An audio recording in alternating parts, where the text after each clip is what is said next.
बंधारे आश्रमशाळेच्या 13 विद्यार्थ्यांना मधमाशांचा चावा।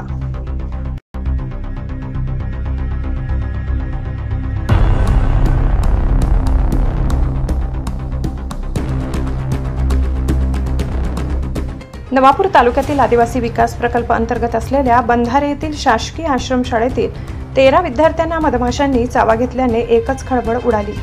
बंधारे येथील शासकीय आश्रमशाळेतील इयत्ता 2री ते 6वीत शिक्षण घेणारे 7 ते 12 वयोगटातील विद्यार्थी संध्याकाळी 6 वाजता शाळेच्या मागील बाजूला खेळत होते। शाळेतील एका खिडकीला मधमाशांचे मोठे पोळे लागले होते।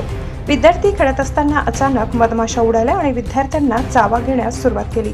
एवढे विद्यार्थ्यांनी मोठमोठ्याने आरडाओरड केला। त्यांचे आवाज ऐकून शालेय अधीक्षक शिक्षक धावत आले असता एकूण 13 विद्यार्थ्यांना मधमाशांनी चावा घेतल्याने नंतर घाबरलेल्या अवस्थेत सर्व विद्यार्थ्यांना रिक्षातून विसरवाडी ग्रामीण रुग्णालयात उपचारासाठी दाखल करण्यात आले। मात्र यातील 3 विद्यार्थ्यांना उलट्या मळमळचा त्रास होऊ लागल्याने त्यांना तातडीने जिल्हा रुग्णालयात हलविण्यात आले।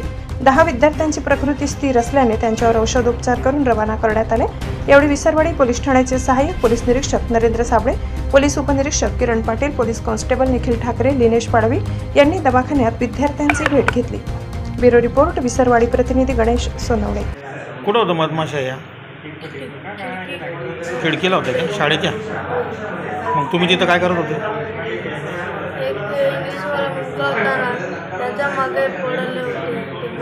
सर्व उडून गेले का लगेच? मग तुम्हाला चावा घेतला? हां ना। किती विद्यार्थी आहेत तुम्ही? 13 होते का?